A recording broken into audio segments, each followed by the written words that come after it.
ഓം ശ്രീ രാമചന്ദ്രായ നമഃ. ഓം ശ്രീ ഗുരുഭ്യോ നമഃ. ദണ്ഡകവനപ്രദേശം. കുഞ്ഞുങ്ങളെ, ഇന്ന് ആരണ്യകാണ്ഡം തുടങ്ങുകയാണ്. ശ്രീരാമാദികൾ ഭരതനെ അയച്ച ശേഷം പിറ്റേന്ന് ശ്രീരാമൻ മുനിയോട് പറഞ്ഞു, ഞങ്ങൾക്ക് നിരവധി മുനിശ്രേഷ്ഠന്മാരുടെ വാസസ്ഥാനമായ ദണ്ഡകവനത്തിലേക്ക് പോകണമെന്ന്. അതുകൊണ്ട് പ്രധാന പാതയിലെത്താൻ ഏതാനും ശിഷ്യന്മാരെ പറഞ്ഞയച്ചാൽ കൊള്ളാമെന്ന് പറഞ്ഞു. ലോകവാസികൾക്ക് ജ്ഞാനമാർഗത്തെ കാണിച്ചു കൊടുത്ത നിന്ദ്രുവടിക്ക് ആരെങ്കിലും നേർവഴി കാണിച്ചു തരേണ്ടതുണ്ടോ എന്ന് മുനി ചോദിച്ചു.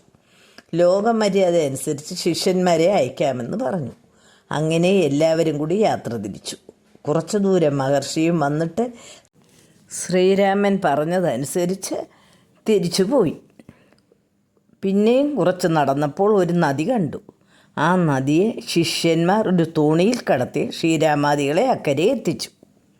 പിന്നീട് രാമൻ്റെ നിർദ്ദേശപ്രകാരം ശിഷ്യന്മാരും തിരിച്ചുപോയി. ശ്രീരാമാദികൾ ഭയങ്കരമായ കൊടുങ്കാട്ടിൽ പ്രവേശിച്ചു. ശ്രീരാമൻ പറഞ്ഞു, ദുഷ്ടമൃഗങ്ങളും രാക്ഷസന്മാരും ഉള്ള കാടാണ്. വില്ല് നല്ലതുപോലെ കുലച്ച് ഒരു ശരവും കയ്യിലെടുത്ത് വെച്ച് കൊള്ളണം. മുമ്പിൽ നീ നടക്കണം, പിറകെ ഞാനും, മധ്യത്തിൽ സീതയും നടക്കണം എന്ന് പറഞ്ഞു. കുറേ ദൂരം നടന്നപ്പോൾ ശുദ്ധജലം നിറഞ്ഞ ഒരു താമരപ്പൊയ്ക കണ്ടു. അതിലിറങ്ങി വെള്ളം കുടിച്ച് ദാഹം തീർത്ത ശേഷം വൃക്ഷത്തണലിൽ വിശ്രമിച്ചു.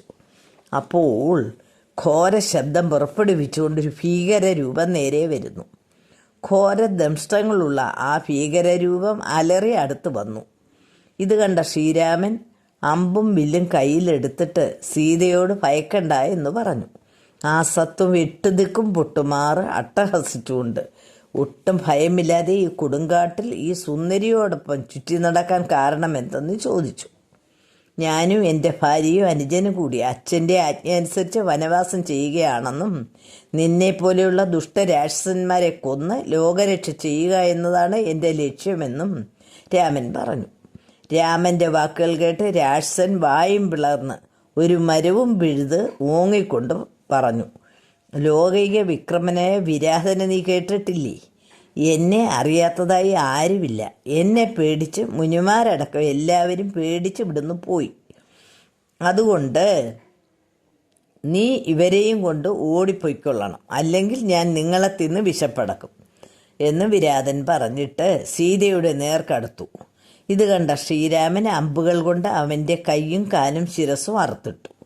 അതിൽ നിന്ന് ഒരു തേജോരൂപം ആകാശത്തേക്കുയർന്ന് ഭഗവാനെ സ്തുതിച്ചു. എന്നിട്ട് പറഞ്ഞു, ഞാനൊരു വിദ്യാധരനാണ്. ദുർവാസാവിൻ്റെ ശാപത്താൽ ഞാനൊരു രാക്ഷസനായി. അങ്ങയുടെ അനുഗ്രഹത്താൽ ശാപമുക്തനായി. അങ്ങയുടെ പാദപത്മങ്ങൾ സേവിക്കാനും നാമങ്ങൾ കീർത്തിക്കാനും കൈകളാൽ പാദപൂജകൾ ചെയ്യാനും കാതുകൾ കൊണ്ട് ഭഗവത് കഥകൾ കേൾക്കാനും കണ്ണുകൾ കൊണ്ട് രാമലിംഗങ്ങൾ കാണുന്നതിനും ശിരസ്സുകൊണ്ട് അങ്ങയെ നമസ്കരിക്കുന്നതിനും ഇടയാക്കണം എന്ന് വിരാധൻ പറഞ്ഞപ്പോൾ രാമൻ അപ്രകാരം വരം കൊടുത്തു. എന്നിട്ട് രാമൻ്റെ അനുവാദത്തോടെ വിരാധൻ സ്വർഗലോകത്തേക്ക് പോയി. അവിടെ നിന്ന് ശ്രീരാമാദികൾ യാത്ര ചെയ്ത് ശരഭംഗ ആശ്രമത്തിലെത്തി. സാക്ഷാൽ ഈശ്വരനെ ബാഹ്യനേത്രങ്ങൾ കൊണ്ട് കണ്ട മുനി ഭക്തിയോടെ പൂജിച്ച് ഫലമൂലാദികൾ നൽകിയിട്ട് പറഞ്ഞു, അങ്ങയെ കാണുന്നതിനായി വളരെ കാലം കൊണ്ട് ഞാൻ കാത്തിരിക്കുകയാണ്. ശുദ്ധമായ മനസ്സോടെ തപസ് ചെയ്ത് വളരെ പുണ്യം ഞാൻ നേടിയിട്ടുണ്ട്. അങ്ങയുടെ ദർശനം ലഭിച്ച് എൻ്റെ പുണ്യം മുഴുവൻ നിങ്ങൾ സമർപ്പിച്ച ശേഷമല്ലാതെ ശരീരം ഉപേക്ഷിക്കാൻ ഇടയാകരുതെന്ന വിചാരത്തോടു കൂടിയാണ് കാത്തിരുന്നത്. ഇനി ശരീരബന്ധമില്ല. ഞാൻ മോക്ഷത്തെ പ്രാപിക്കാൻ പോവുകയാണ്. രാമചന്ദ്രനെ സീതാദേവിയോടൊപ്പം കണ്ടുകൊണ്ടിരിക്കെ തൻ്റെ ശരീരം യോഗാഗ്നിയിൽ ദഹിപ്പിച്ച് ശരഭംഗൻ ബ്രഹ്മപദത്തെ പ്രാപിച്ചു. ഇന്ദ്രദേവാദികൾ പുഷ്പവൃഷ്ടി നടത്തി. അത് കഴിഞ്ഞ് അവർ യാത്ര ചെയ്യുമ്പോൾ ദണ്ഡകാരണ്യത്തിലുള്ള മുനിമാരെല്ലാം വന്ന് ശ്രീരാമാദികളെ കണ്ടു. അവർ മുനിമാരെ നമസ്കരിച്ചു. അങ്ങയുടെ പരമാർത്ഥം എല്ലാം ഞങ്ങൾക്കറിയാം. ഞങ്ങളുടെ ദുഃഖം തീർത്ത് രക്ഷിക്കാനാണെന്നും അറിയാം. അതുകൊണ്ട് അങ്ങ് അനുജനോടും സീതയോടും കൂടി ഈ വനഭാഗങ്ങൾ നടന്ന് കാണാൻ വരണം. ഇവിടെ മുനിമാരുടെ ആശ്രമങ്ങൾ ധാരാളമുണ്ട്. അതെല്ലാം കണ്ടാൽ അങ്ങയുടെ മനസ്സിൽ കാരുണ്യം തോന്നാതിരിക്കില്ല. മുനിമാരുടെ വാക്കുകൾ കേട്ട് ശ്രീരാമാദികൾ ഓരോരോ മുനിമാരുടെ ആശ്രമങ്ങൾ സന്ദർശിച്ചു. അവിടെ എല്ലുകളും തലയോടുകളും കുന്നുകൂടി കിടക്കുന്നു. ഇത് രാക്ഷസന്മാർ മുനിമാരെ കൊന്നു ഭക്ഷിക്കുന്നതിൻ്റെ ഫലമാണെന്ന് പറഞ്ഞു. ഇനി നിങ്ങൾ യഥേഷ്ടം യാഗകർമ്മങ്ങൾ ചെയ്ത് തപസ്സിന് വിഘ്നം വരാതെ സുഖമായി വസിക്കാൻ പറഞ്ഞു. ദുഷ്ടന്മാരെ എല്ലാം ഞാൻ വധിച്ചു കൊള്ളാമെന്ന് സത്യം ചെയ്തു. ദുഷ്ടന്മാരെ എല്ലാം വധിച്ച് ഓരോരോ മുനിമാരുടെ ആശ്രമത്തിൽ സജ്ജനങ്ങളുടെ കൂടെ താമസിച്ച് സുഖമായി കഴിഞ്ഞു.